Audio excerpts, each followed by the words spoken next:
पाश 3000 पार हो गए हैं। अब मैं शुरू कर सकता हूँ। चलो, वॉइस कम आ रही है बेटा, बोल ही मंदा रहा हूं, क्या करूं। देखिए, अगर मैं बात करता हूं समास की, तो समास क्या होता है मेरे ख्याल से सबको पता होना चाहिए और सबको पता भी होगा। समास का बेटा क्वेश्चंस कैसे बनते हैं, कितना गहराई से उठ सकता है, कितना ऊपर से उठ सकता है, मैं हर एक पॉइंट क्लियर करूंगा आपका।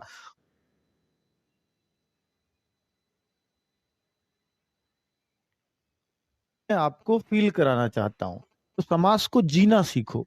समास को बेटा, कुछ शब्द होते हैं जो हमें परेशान करते हैं, हम पहले उन शब्दों की उधेड़ बुन कर देते हैं। यानी परिभाषा समास की क्या होती है, तो परिभाषा अगर मैं देखूं, तो समास का मतलब होता है बच्चों, दो शब्दों से, दो या अधिक भी हो सकते हैं, दो शब्दों से मिलकर मिलकर बना एक अर्थपूर्ण शब्द। मिलकर बना एक अर्थपूर्ण शब्द, ऐसा नहीं कुछ भी, अर्थपूर्ण शब्द होना चाहिए, यानी उसका अर्थ निकलना चाहिए। समास क्या है? का मिलन था। यहां दो शब्दों का मिलन है, ध्वनि अक्षर को बोलते हैं। अगर वो लिख दिया जाए तो अक्षर है ना, और अगर वो बोला जाए तो ध्वनि है। इतना ही फर्क है। ठीक है, अब यहाँ पे मैं बोलूं, तो यहाँ दो शब्द मिलेंगे। जैसे मैं एक शब्द ले लेता हूं बेटा, जैसे चंद्रमुख, चंद्र, और एक शब्द ले लेता हूं मुख। तो आपने सुना होगा चंद्रमुखी या चंद्रमुख, आपने बहुत बार सुना होगा। तो ये मुख की ये कहीं ना कहीं विशेषता बताता है। तो यहाँ समास तो होगा। अब समास में भी हम आगे टाइप पढ़ेंगे, किस किस टाइप का समास होता है। ठीक है, जैसे मैं एक गगन, गगन लिख दूं, गगन तो आकाश को कहते हैं, और फिर मैं लिख दूं चुंबी, तो यानी चुंबी माने चूमना।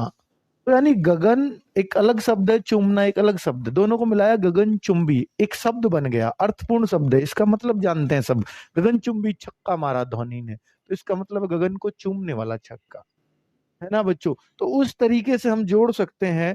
जैसे हम बच्चों, जैसे चार और राह, तो वहां हम चौराहा लगा देते हैं, यानी जहां पर चार राह मिलती हैं वो चौराहा। तो इसी को हम समास कहते हैं, कि राह और चार दोनों को मिलाया, एक नया शब्द निकल के आया चौराहा, जिसको सब जानते हैं कि ये नया अर्थ दे रहा है ना बच्चों। तो कुल मिलाकर इसी को समास बोलते हैं।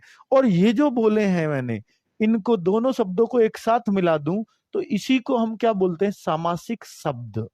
ठीक है, जो दो शब्दों से एक नया अर्थपूर्ण शब्द बनता है, इस अर्थपूर्ण शब्द को क्या नाम दिया जाता है, सामासिक शब्द या समस्त पद, है ना। दो शब्दों का इकट्ठा रूप, तो आप ऐसे लिख सकते हैं, दो शब्दों का अर्थपूर्ण इकट्ठा रूप, उसको हम सामासिक शब्द कहते हैं।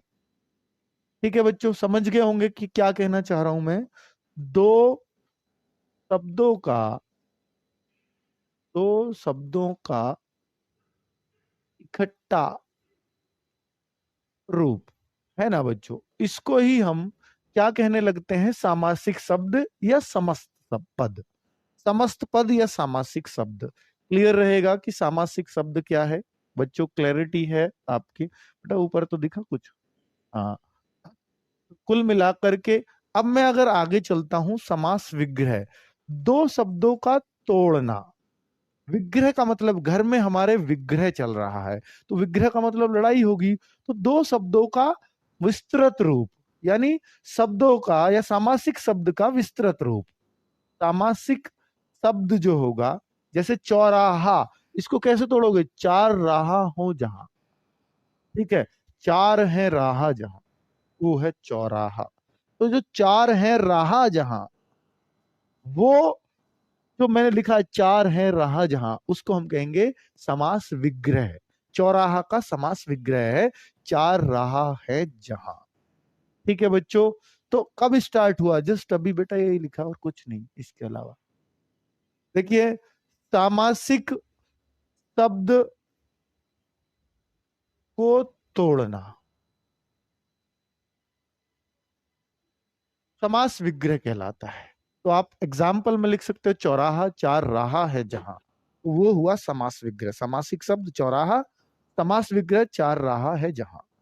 चंद्र मुख, चंद्र के समान मुख, मुख चंद्र के जैसा, ऐसे भी लिख सकते हो।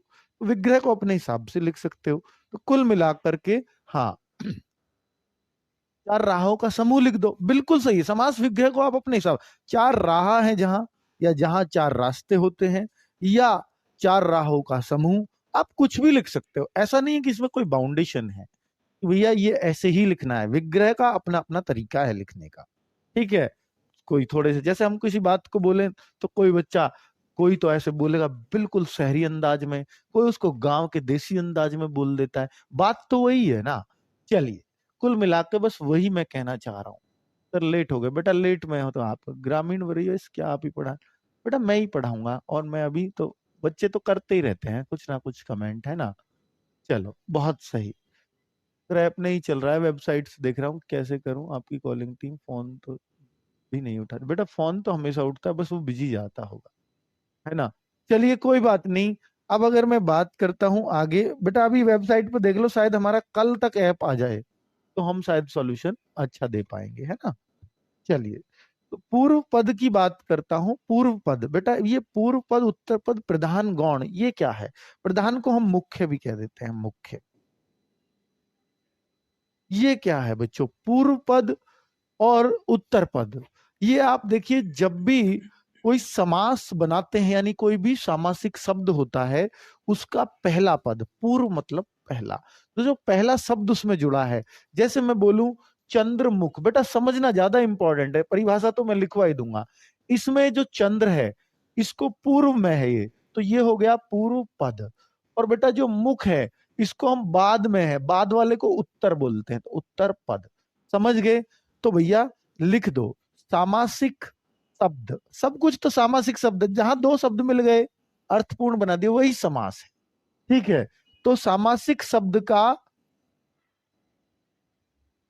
पहला पद, पहला पद।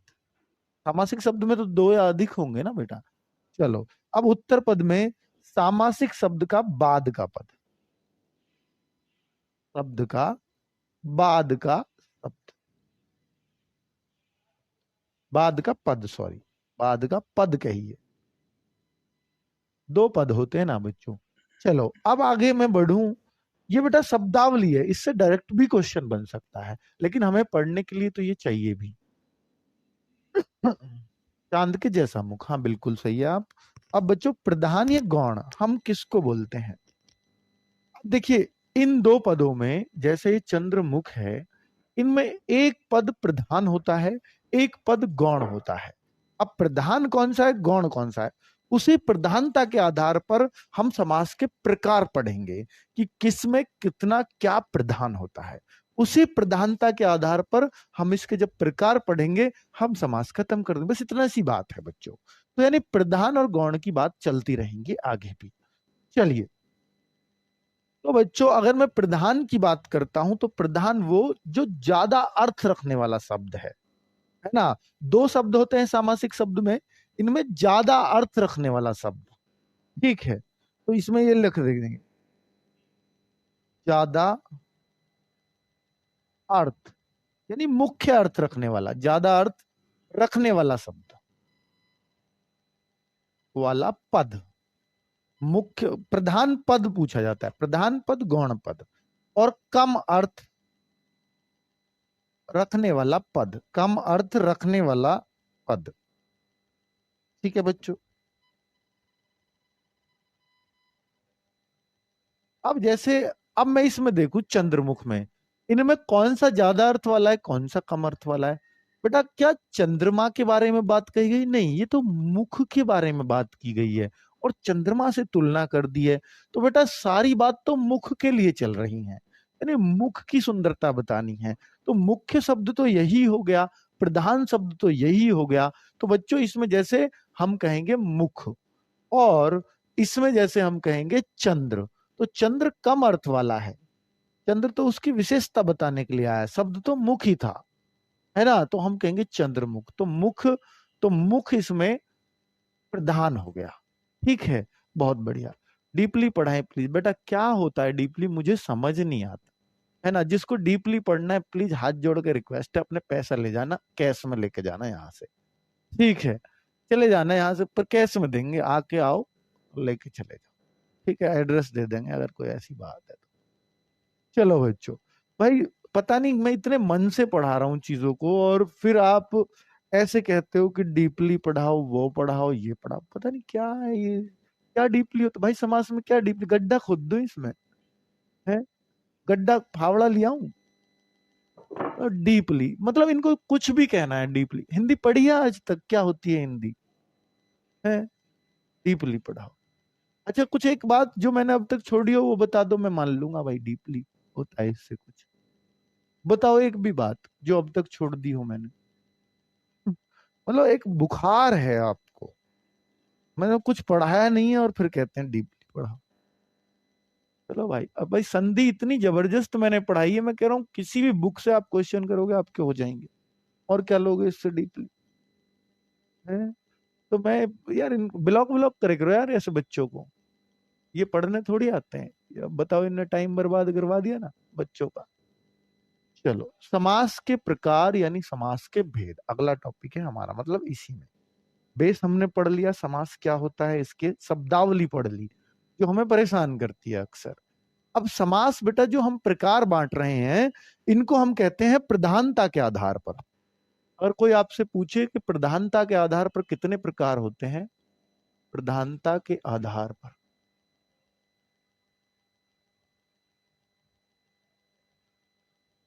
प्रधानता के आधार पर बच्चों ये बताया गया है कि समास सिर्फ 4 ही प्रकार के होते हैं। हमने तो 6 पढ़े, तो बेटा यही तो डीप है, वही तो डीप है। आपने प्रधानता के आधार पर नहीं पढ़े फिर। अब यही भाव, यही तो पढ़े हैं सर, बट अभी तो बताऊंगा कि प्रधानता के आधार पर 4 ही क्यों है। अब यही भाव। नंबर 2 पर मैं आता हूं तत्पुरुष समास, तत्पुरुष। नंबर 3 पर मैं आता हूं जिसका नाम मैं ले सकता हूं द्वंद्व समास। नंबर 3 द्वंद्व समास, और नंबर समास जोड़ लेना नोट्सों में तो ज्यादा अच्छा रहेगा। नंबर 4 पर मैं आता हूं बहुव्रीहि, बहुव्रीहि समास। ठीक है बच्चों, तो ये 4 ही टाइप के हुए सर। हमने तो कर्मधारय अभी पढ़ा है, और हमने तो अभी एक द्विगु समास भी पढ़ रखा है, वो नहीं पढ़ाओगे क्या? अरे भाई सुनो, ये जो है पहले मैं अभी बताऊंगा उसके बारे में, फिर नीचे के 2 पार्ट हैं, यानी पांचवा और छठा जिनको कह दिया जाता है। प्रधानता के आधार पर देखूं तो सिर्फ 4 हैं, लेकिन ये जो पांचवा छठा है ये तत्पुरुष के ही पार्ट होते हैं, जिसको हम पांचवा पार्ट कहते हैं, जिसको हम कह सकते हैं कर्मधारय समास। पढ़ाऊंगा इनको भी, ठीक है। और छठा द्विगु समास। तो ये किसके पार्ट है ये भी पूछ सकता है ना क्वेश्चन, तो गहराई से अगर पूछना है तो ये पूछेगा कर्मधारय समास किस समास का हिस्सा है, तो आप कहेंगे तत्पुरुष समास। ठीक है, क्यों? प्रधानता के आधार पर। कैसे? चलो बच्चों, अगर मैं आगे बोलूं, अगर मैं आगे अब यही भाव समास को क्या बच्चों, इसको पहचानने के लिए, इसको पहचानने के लिए इसमें बस याद रखना पूर्व पद प्रधान। पूर्व पद प्रधान, प्रधान क्या? अभी तो बताया चंद्रमुख में मुख प्रधान है, और चंद्र गौण है, जो कम अर्थ वाला है वो गौण है। जो मुख पद होता है उसको यहां बोला है पूर्व पद। पहला पद है वो प्रधान। एक ही समास ऐसा है जिसमें पहला पद प्रधान होता है, कोई पूछे कौन सा, वो है अव्ययी भाव। याद रखना बच्चों, एकमात्र समास है ये। कौन सा है? इसमें उत्तर पद प्रधान, उत्तर पद प्रधान, या ऐसे लिख सकते हैं अगर उत्तर पद समझ नहीं आ रहा, बाद वाला पद प्रधान, उत्तर पद प्रधान। अगर मैं और आगे जाऊं, द्वंद्व, यहां पहला पद प्रधान हो गया, यहां दूसरा पद प्रधान हो गया, और यहां हम कहेंगे दोनों पद प्रधान, दोनों पद प्रधान। और ये कौन सा होगा अब लास्ट में? इसको हम कहेंगे बेटा देखो पहला भी हो गया दूसरा, दो ही तो पद हैं, दोनों भी हो गए। अब क्या बचा, एक ही चीज बच गई, दोनों पद ही प्रधान ना हो, अर्थात दोनों ही गौण पद हो। दोनों पद अप्रधान, मतलब किसी कोई भी मुख्य पद नहीं है, लेकिन जो तीसरा पद बनाते हैं, दो पद मिलकर जो तीसरा पद बनाते हैं जिसकी तरफ इशारा करते हैं, वो प्रधान होता है। ये बहुव्रीहि समास की खास बात है। बहुत बढ़िया, समझ पा रहे हो बच्चों? क्या अब ये प्रधान आप समझ जाएंगे? बिल्कुल, तीसरा पद, हाँ तीसरा पद बनाता है बहुव्रीहि, इसलिए तीसरा पद प्रधान।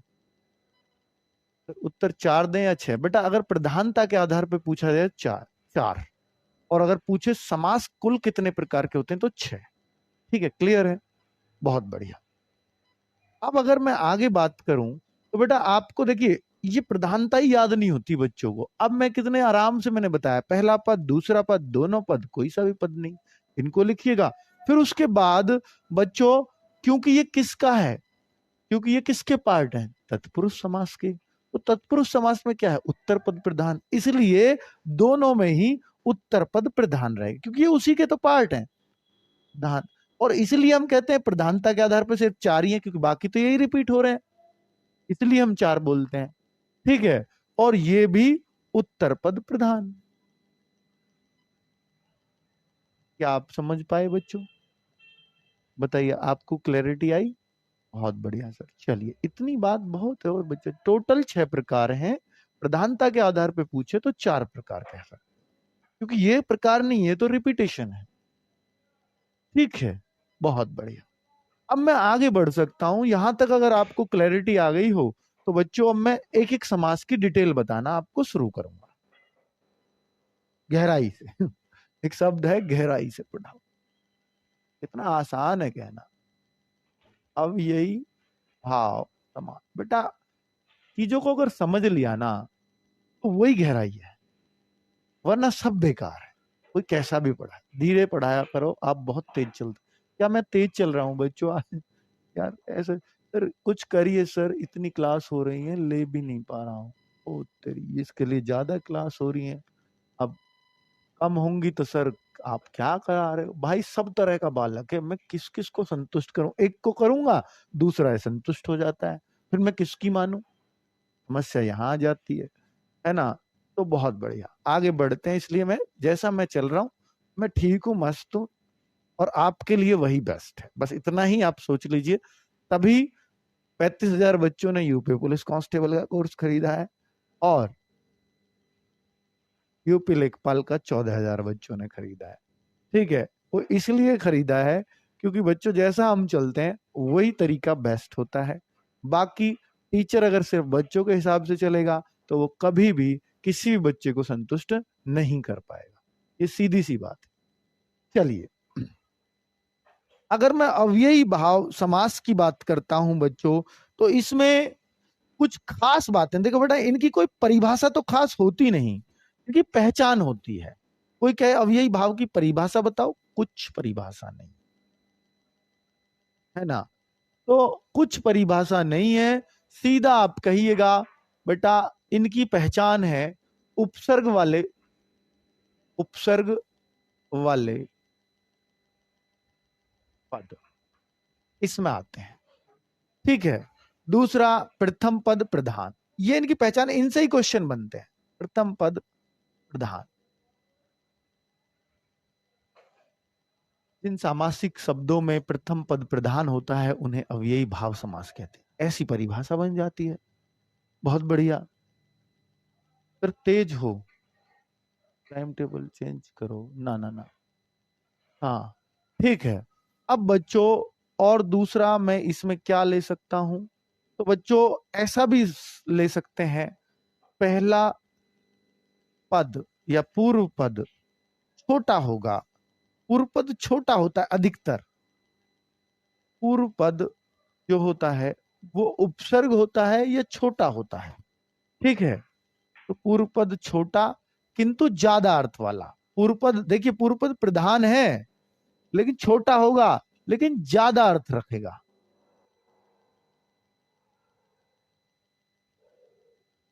सही है। अब बच्चों मैं और क्या बोलूं, सेम दो शब्द एक साथ रिपीट हो रहे हो, यानी समान अर्थ वाले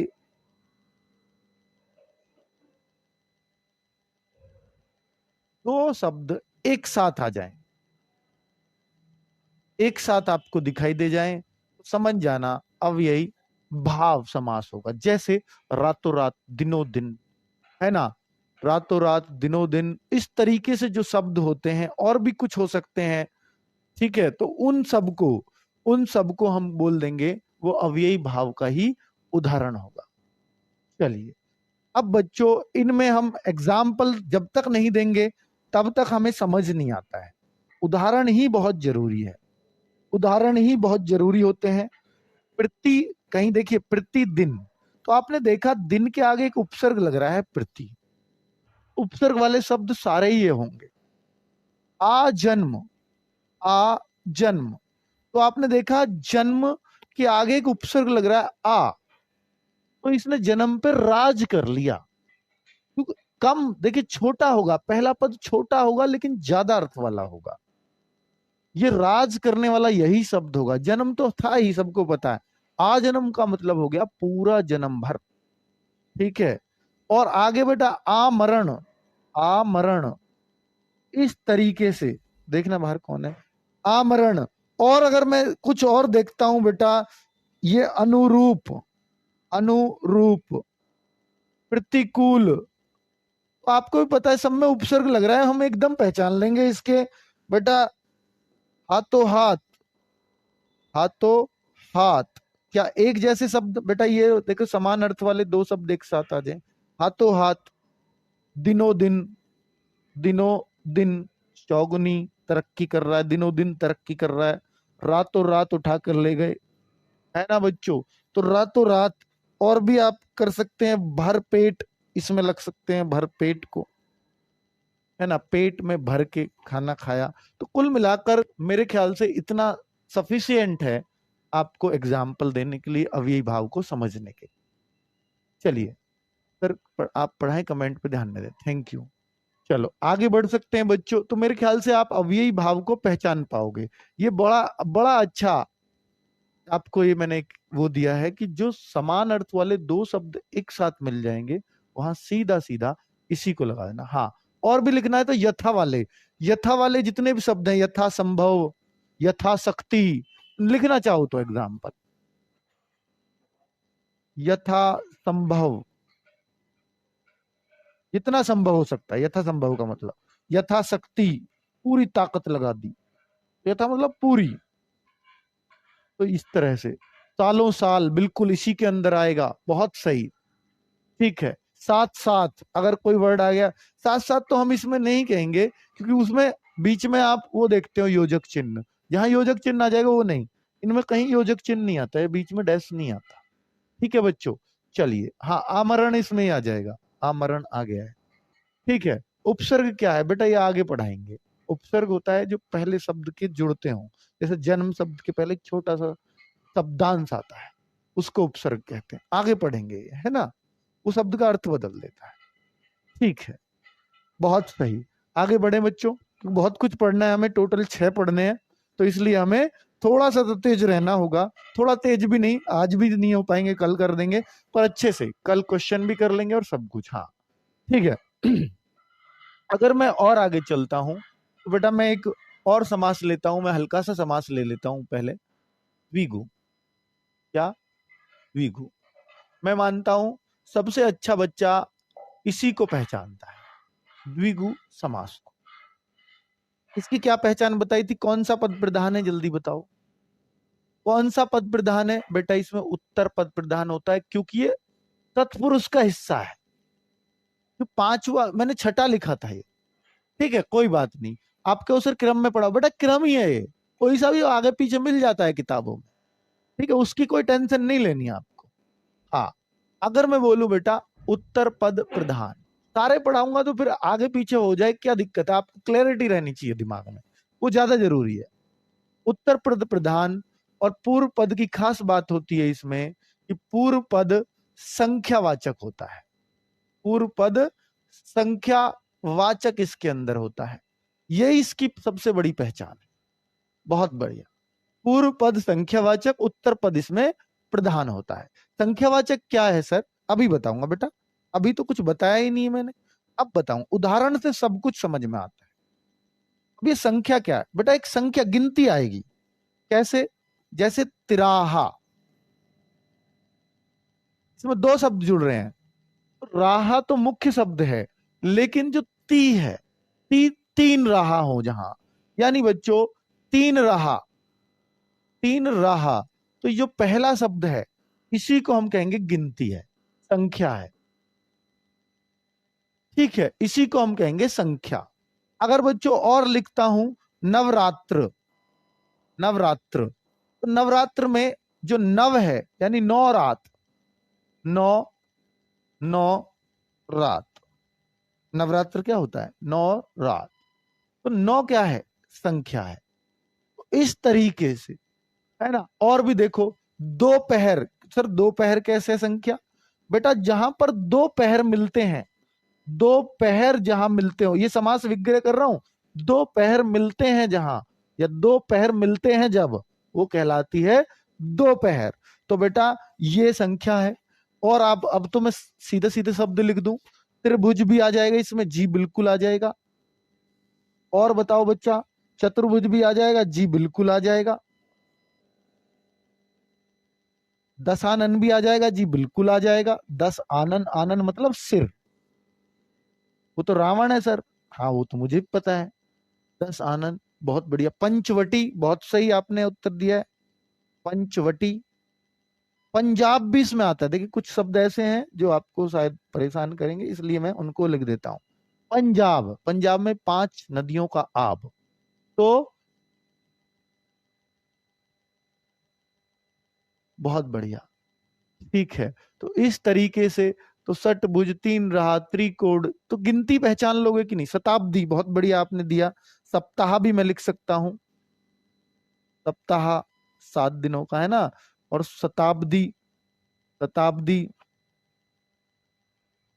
इस तरीके से तो हम इनको गिनती में। नवग्रह बिल्कुल सही है, तो बताने की अब जरूरत नहीं है। सप्तमी, हाँ बिल्कुल सही है। तो सब कुछ आपको पता है। सर बहुब्री हो गया, बहुब्री हो जाएगा ना बच्चों, आगे बताएंगे, लेकिन द्विगु भी तो हो गया पहले। पहले ये समझिए, बहुब्री और द्विगु दोनों आ जाए ऑप्शन में तो उसकी बात मैं आगे करूंगा। ठीक है, उसकी बात मैं आगे करूंगा, चिंता मत करिए। अष्ट धातु बिल्कुल चलेगा, है ना। जहां भी गिनती आ जाएगी तो सबको क्लियर, आगे बढ़ सकता हूं अगले समास पर। द्विगु समास हर एक बच्चे को, चौमासा, बिल्कुल चौमासे का मौसम होता है, चौमासा 4 मास जिसमें आते हो, वही चमौसा 4 मास का ही होता है। त्रिशूल, हाँ बिल्कुल, 3 वे होते हैं सूल उसमें, इसलिए त्रिशूल है। ठीक है, बहुत सही। आप बहुत अच्छे से सीख गए, अब मुझे बताने की जरूरत नहीं है।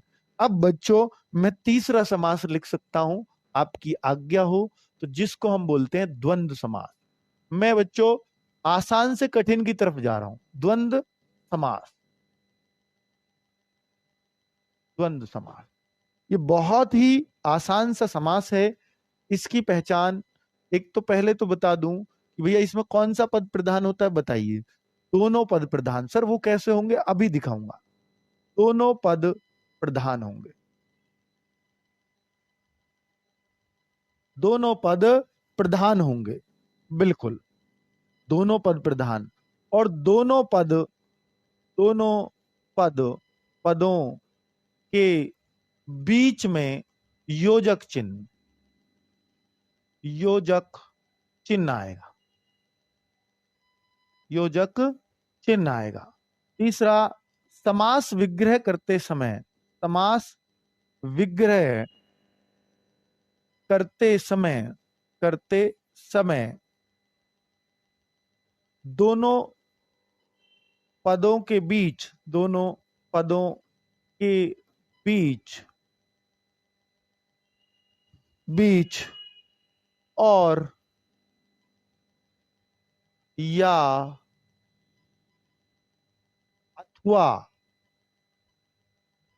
लगाकर करते हैं, लगाकर करते हैं। ज्यादातर तो और ही लगता है, पर बच्चों अथवा है या भी लगा देते हैं। ये क्या है सर समास विग्रह? अभी समझ आएगा, इसलिए मैंने पहले ही जिक्र कर दिया था कि समास विग्रह क्या होता है। अब बच्चों ऐसे शब्द अगर मैं देसी भाषा में लिखूं तो वो भी लिख सकता हूं। ऐसे शब्द जो अमूमन अमूमन सामान्यतः अमूमन एक साथ बोले जाते हों, बोले जाते हों, वो हमने कह दिया यहां पर द्वंद्व समास है।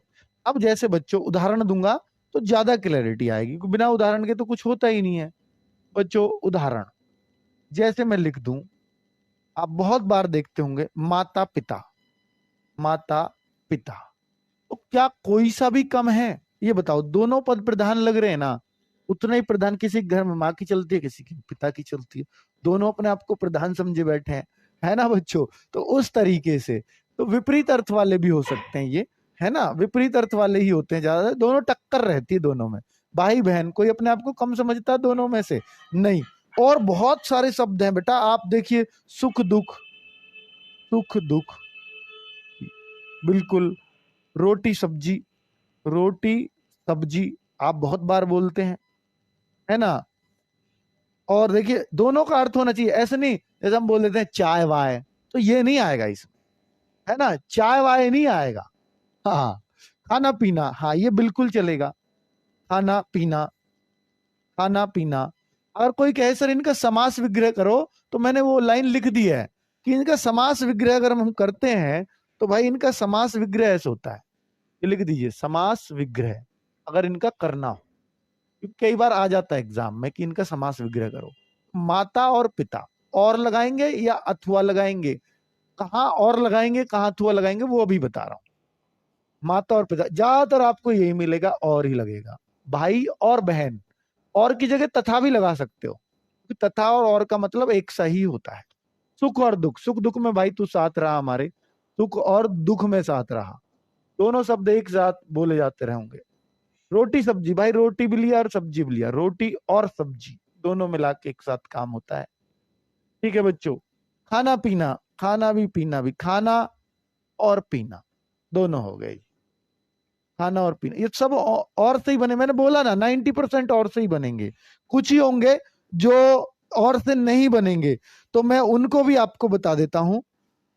जैसे भला बुरा, उसने मुझसे भला बुरा कहा।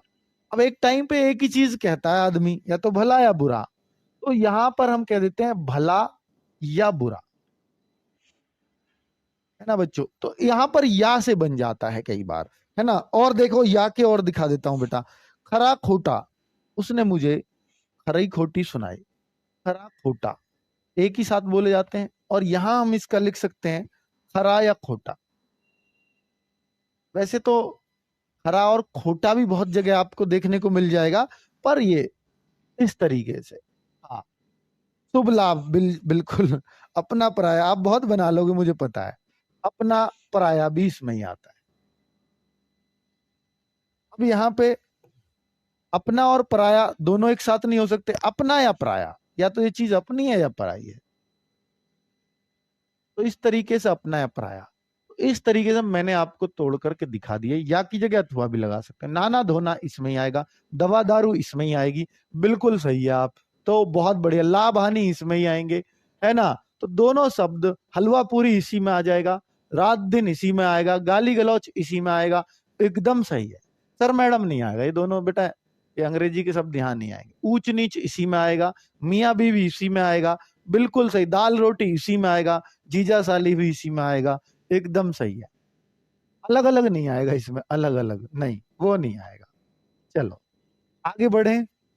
अब बच्चों, तो आप 3 समास सीखे हैं, अव्ययी भाव, द्विगु समास, और ये है द्वंद्व समास जो हमारा हो चुका। अब हम अगर आगे बढ़े तो बच्चों कर्मधारय पे चलता हूं। कर्मधारय समास, जो बेटा मैंने 2 समास बताए थे तत्पुरुष के, एक तो द्विगु जिसमें गिनती है, और एक कर्मधारी है, तो मैं वो कर्मधारी आपको पढ़ाने वाला हूं।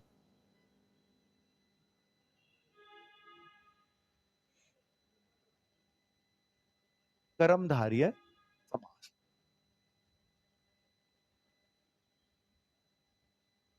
अब देखना बच्चों, हाँ चेला चपाटा आदान प्रदान इसी में आता है। बहुत सही। बाहर भी तो बेटा बहुत, आपके पास तो एग्जाम्पल्स की कमी ही नहीं है।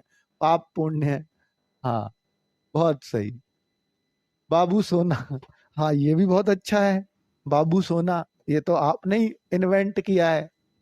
इसमें तो एग्जामिनर क्लेम भी, कॉपीराइट क्लेम कर देगा, है ना भैया?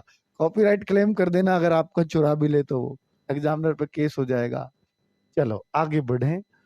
अब बच्चों कर्मधारय समास की अगर मैं बात करूं तो यहां पर कौन सा पद प्रधान होता है बेटा? आप खुद सोचिए, तत्पुरुष का पार्ट है, तत्पुरुष में दूसरा पद प्रधान। अव्ययी भाव मैंने पहले लिखा क्योंकि उसमें पहला पद प्रधान, और बेटा फिर मैंने तत्पुरुष लिखा उसमें दूसरा पद प्रधान, तो ये तत्पुरुष का ही पार्ट है, इसलिए मैं कहूंगा उत्तर पद प्रधान। उत्तर पद प्रधान होता है। अगली बात, यहां पर पहला पद पहला पद पहला पद दूसरे पद की विशेषता बताता है। दूसरे पद की, ये पद क्या है बेटा? शुरू में ही बता दिया मैंने, दो शब्द हैं वो जो जुड़े हैं। पहला पद दूसरे पद की विशेषता बताता है, बताता है। इसलिए इसलिए पहले पद को यानी पूर्व पद को, क्योंकि जो विशेषता बताता है उसको विशेषण कहते हैं। पूर्व पद को विशेषण, और जिसकी विशेषता बताई जाती है उसको विशेष्य कहते हैं। पूर्व पद को विशेषण तथा उत्तर पद को विशेष्य कहते हैं। एक ही समास है जिसमें विशेषण और विशेष्य यूज होते हैं, विशेष्य कहते हैं। ये विशेषण में बहुत अच्छे से पढ़ोगे। अभी समझा देता हूं बेटा, विशेषण उसे कहते हैं जो विशेषता बताता हो, और जिसकी विशेषता बताई जाए उसको हम क्या कहते हैं? जिसकी विशेषता बताई जाए उसको विशेष्य कहते हैं। बहुत शानदार, बहुत जानदार। अब बच्चों हम जान चुके हैं इसके बारे में, यही मुख्य बिंदु थे जिनसे हम कंफ्यूज होते हैं बार बार। अब मुझे नहीं लगता कि कर्मधारय को आप छोड़ने वाले हो, है ना? अब बच्चों उदाहरण लेते हैं यहां पर विशेषता बताने वाले शब्द। और कई शब्द ऐसे होते हैं जिनमें बेटा कर्मधारय भी हो सकता है, जिनमें बहुब्री भी हो सकता है, जिनमें द्विगु समास भी होता है, गिनती भी, जैसे दशानन में था। ठीक है, कुछ ऐसे होंगे जो कर्मधारय और बहुब्री भी होते हैं। तो फिर कौन सा लगाएंगे उस स्थिति में? तो मैं बहुब्री के टाइम पे बताऊंगा, 20 के बाद बहुब्री पढ़ाऊंगा, तब वो बात बताऊंगा आपको। ठीक है, सब चीज का क्रम है बताने का, तभी आप क्लियर दिमाग में घुस आ पाओगे। बहुत बढ़िया। तो भैया यहां पर ना, जैसे एक शब्द लेते हैं उदाहरण के तौर पर, नील कमल। इसका मतलब क्या है सर? उसको कहते हैं, जो मतलब बताए ना उसी को कहते हैं समास विग्रह। जो कमल नीला हो, नील कमल, है ना? नीला कमल, नीला कमल, नील कमल हो गया। जो कमल नीला है वही नील कमल है। अगर मैं देखूं बच्चों, यहां पर कमल की विशेषता बताइए भैया, कमल कैसे कलर का? कमल की विशेषता, मुख्य शब्द क्या है? उत्तर पद क्या है? मुख्य शब्द है, प्रधान है। लेकिन इसकी एक विशेषता बता रहा है, जिसकी जो विशेषता बता रहा है वो बता रहा है नील, तो इसी को हम कहेंगे विशेषण। जो विशेषता बताए उसको विशेषण, जिसकी विशेषता बताई जाए वो होता है विशेष्य। विशेष्य, ठीक है बच्चों। विशेषण और विशेष्य रखने वाला समास कौन सा होता है? तो आप कहेंगे कर्मधारय समास। बहुत बढ़िया। चलिए आगे अगर मैं देखूं बच्चों, क्या और भी हो सकता है? नीलकंठ, नीलकंठ यानी नीला है कंठ जिसका, बेटा इसका अर्थ हो सकता है नीला कंठ, नीले कंठ वाला, नीले कंठ वाला। अगर मैं यहां देखूंगा नीले कंठ वाला, तो भैया कंठ मुख्य शब्द है और उसका विशेषता बता रहा है कंठ कैसा है, नीला है। तो पहला शब्द विशेषता बता रहा है दूसरे की। ठीक है, आगे बच्चों बहुत बढ़िया एग्जाम्पल आप लोग दे रहे हो, मुझे जरूरत ही नहीं है सोचने की। नवयुवक, बिल्कुल। युवक कैसा है? नया, नया युवक है, तो युवक की पहचान। माता पिता इसमें नहीं आएगी, ठीक है। तो बहुत बढ़िया बेटा, मैं सिर्फ एग्जाम्पल दे रहा हूं, विग्रह आप कर लोगे क्योंकि आप जान रहे हो, ठीक है। और बच्चों, महावीर इसमें हो सकता है, यानी जो वीर महान हो उसी को महावीर कहते हैं। जो वीर महान हो, वीर की विशेषता है ये, ठीक है। आगे बच्चों, आगे अगर मैं और देखूं, हाँ, आगे मैं अगर और जाऊंगा कर्मधारय पे, तो कमल नयन भी कह दूंगा। कमल नयन यानी कमल के समान नयन। नयन कैसे? कमल के समान। तो कमल विशेषता बताने के लिए आया है। चंद्रमुख भी मैंने बोला था, तो मुख, जो चंद्रमुख बोला था, मुख कैसा? चंद्रमा के समान, है ना। चंद्रमौली, मौली में है चंद्रमा जिसके, चंद्रमौली। मौली कहते हैं जटाओं में, सर पर, तो चंद्रमौली। आगे बच्चों बात करता हूं, आपके शरीर में तो बहुब्री भी है बेटा, बताऊंगा बहुब्री, चिंता मत करो। हाँ है, क्यों नहीं है। पंकज, तो जो पंख में जन्मा हो, पंख कहते हैं कीचड़, तो वो पंकज जन्मा पंख में। हालांकि इसको मैं बहुब्री में ही ज्यादा रखूंगा, यहां नहीं रखूं तो बेहतर ही है। पंकज को बहुत कम बुक्स में लिखा गया है कि कर्मधारय में लिया जा सकता है, पर लेना मत, ठीक है। बहुत बढ़िया। हाँ, अब अगर अगर मैं और आगे बढ़ूं, तो बेटा मृग नयन, कमल नयन हो गया, एक मृग नयनी होकर नयनी कर दो। नयनी कैसी? नैनो वाली कैसी? मृग के समान नैनो वाली। और बेटा महादेव भी इसमें आ जाएगा, महादेव भी इसमें आ जाएगा। अधमरा भी इसमें आ जाएगा, अधमरा यानी जो मरा हुआ हो आधा। अब कहो अध तो सर उपसर्ग भी है, तो अव्ययी भाव भी हो सकता है, जी हो सकता है। मैंने बोला एक में दो हो सकते हैं। कनक लता, हाँ, जिनकी लता कनक के समान हो, बिल्कुल कनक लता, बहुत सही। और भी बेटा देखते हैं, और देखिए, और मैं ले सकता हूं परमानंद। परमानंद,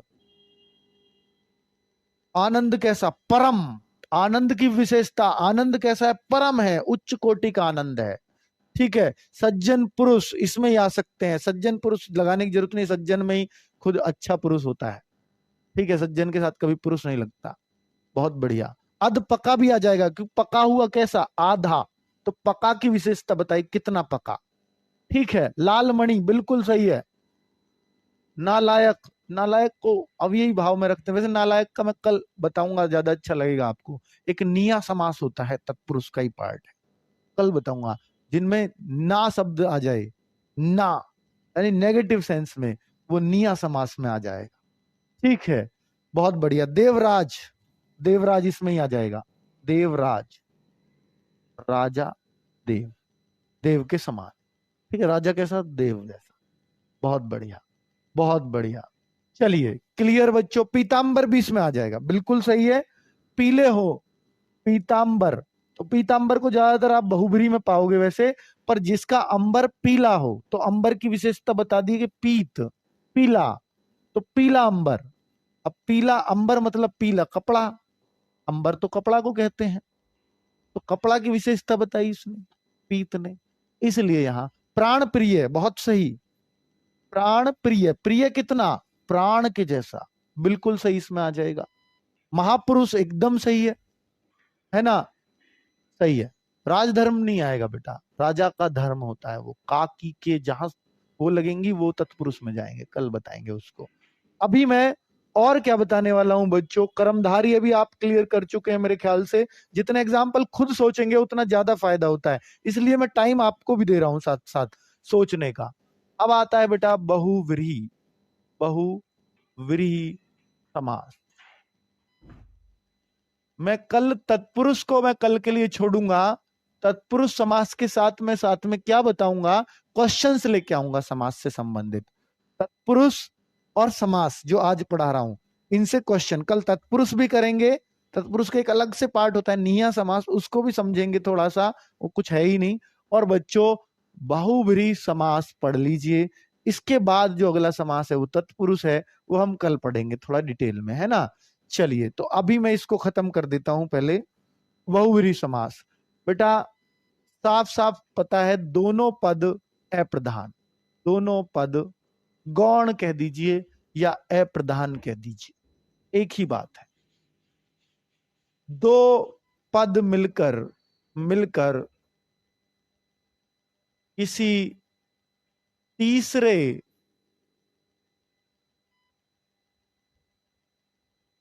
अन्य पद की ओर इशारा करते हैं, की ओर इशारा करते हैं।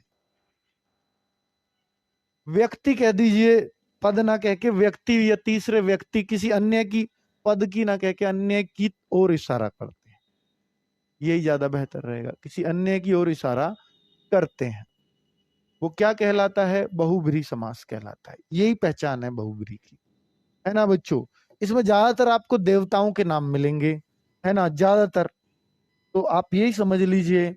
और एक बात और नोट कर लीजिए, एक बात और नोट कर लीजिए, जहां पर जहां पर जहां पर द्विगु द्विगु कर्मधार्य कर्मधार्य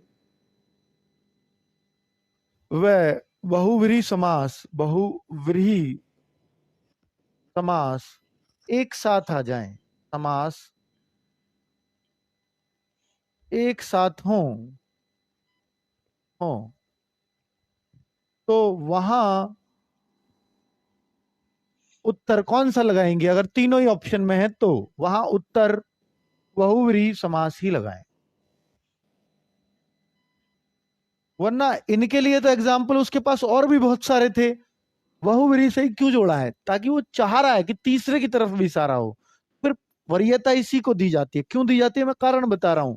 भैया कर्मधारय द्विगु के लिए उसके पास बहुत सारे एग्जाम्पल और भी थे, लेकिन अगर उसको बहुव्रीहि नहीं लगवाना था तो इनको बचा सकता था, लेकिन वो बचाना नहीं चाह रहा। इट मीन्स वो बहुव्रीहि की तरफ ही जाना चाह रहा है। तो वहां पर अपना उत्तर बहुव्रीहि समास ही लगाएं।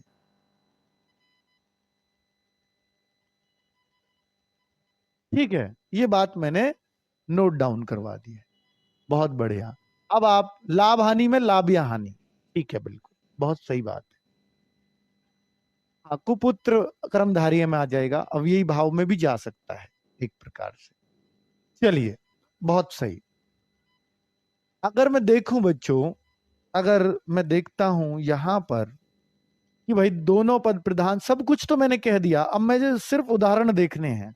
उदाहरण तो आप सब लोग जानते हैं कि देखिए यहां पर दशानन मैं लिखता हूं, दशानन मैं ऊपर लिख देता हूं। यहां पर लिखूंगा तामासिक शब्द शब्द या समस्त पद, जो भी लिखना चाहो।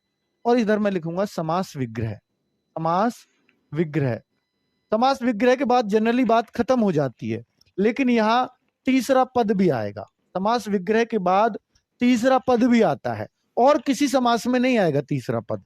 देखिए कैसे, जैसे अगर मैं यहां पर लिखूं, जैसे चंद्रशेखर,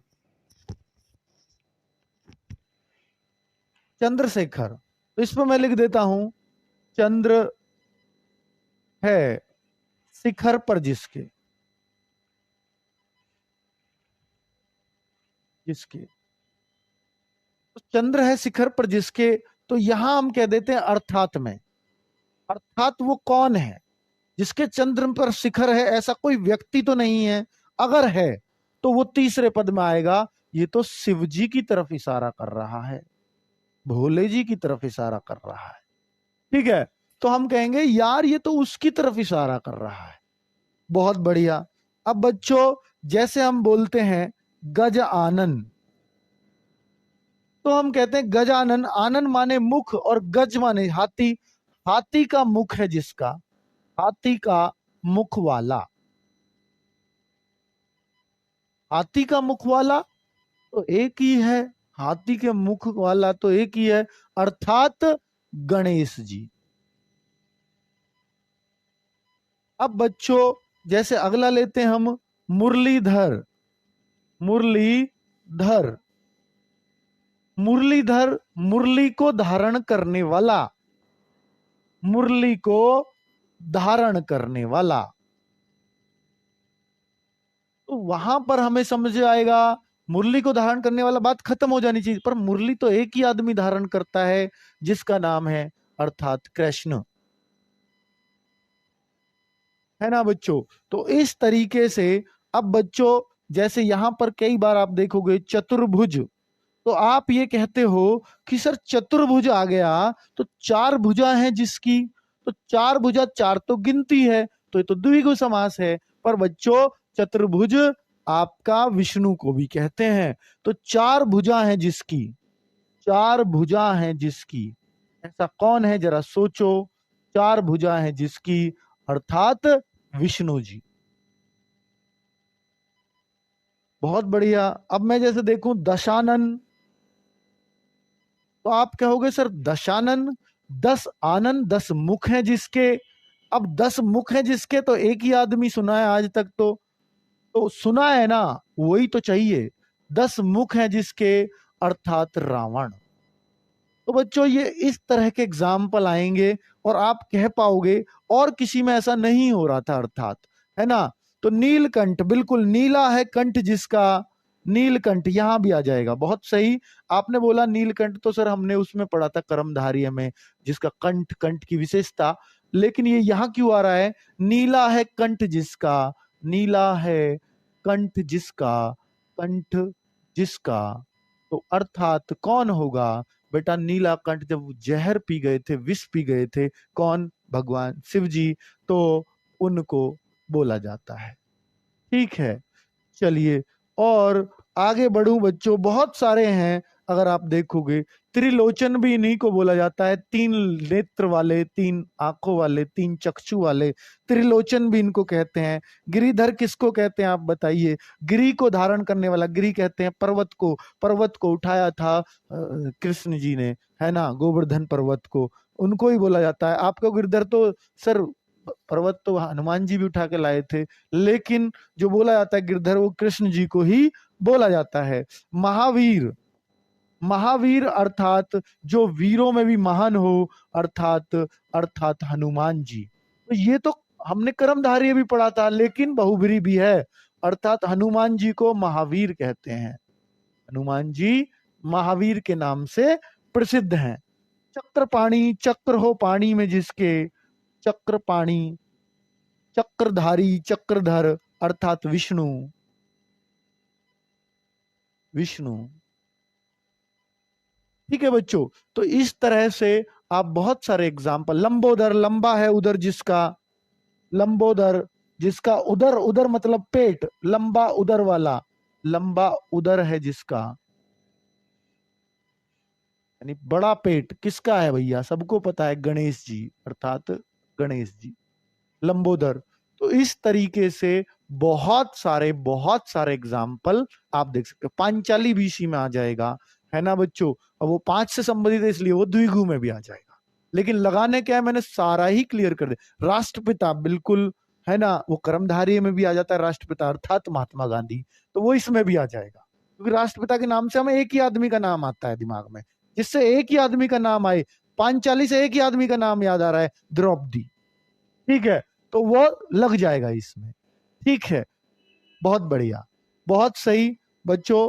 उम्मीद है कि क्लैरिटी आ गई होगी कि ये क्या है ना। घर जमाई कौन आता है भैया, घर जमाई के नाम से ध्यान, कोई भी नहीं आता यार, तुम क्या बात करते हैं यार, कुछ भी, है ना। तो चलो, घर जमाई है कोई जो याद, मतलब जिस जो फेमस हो घर जमाई के नाम से, वो लेना है इसमें। तुम भी कुछ भी बोलते हो यार। कुल मिलाकर के बच्चों हमने बहुब्रीहि समास भी बहुत अच्छे से क्लियर कर लिया, और वो डाउट भी खत्म कर दिया कि कौन सा समास एक साथ आए तो कौन सा लगाएंगे, है ना बच्चों। और अब हम कल जो पढ़ेंगे, कल का टॉपिक होगा हमारा, कल का तत्पुरुष समास। अच्छे से पढ़ना है इसलिए मैं कल पढ़ाऊंगा, वरना तो मैं आज भी खत्म कर सकता था। जो जल्दी वाला है, सर आप जल्दी पढ़ा रहे हो, बेटा ऐसा कोई बात नहीं है। तो अब आज कैसा लगा आपको सेशन, जल्दी से बता दीजिए। तो बच्चों, हाँ नेताजी कह सकते हैं, नेताजी अर्थात सुभाष चंद्र बोस, वो कह दीजिए अगर ऐसी बात है। चलो, तो दानवीर, दान करने वाला, बिल्कुल सही है। करण, वो कह सकते हैं यहाँ, जो हम जानते हैं। ठीक है, बहुत सही। तो बच्चों तत्पुरुष समास ये हमारा कल का टॉपिक रहेगा, प्लस प्रश्न उत्तर, बेस्ट प्रश्न उत्तर हम कल लेकर के आएंगे कि इसके ऊपर क्या बेस्ट प्रश्न उत्तर बन सकते हैं। चलिए, ऑब्जेक्टिव टाइप क्वेश्चंस भी होंगे और बच्चों समास आपका बहुत ही अच्छे से हो गया होगा, ऐसी उम्मीद करता हूं। परसों इससे नेक्स्ट टॉपिक चलेगा, लेकिन कल हम इसको अच्छे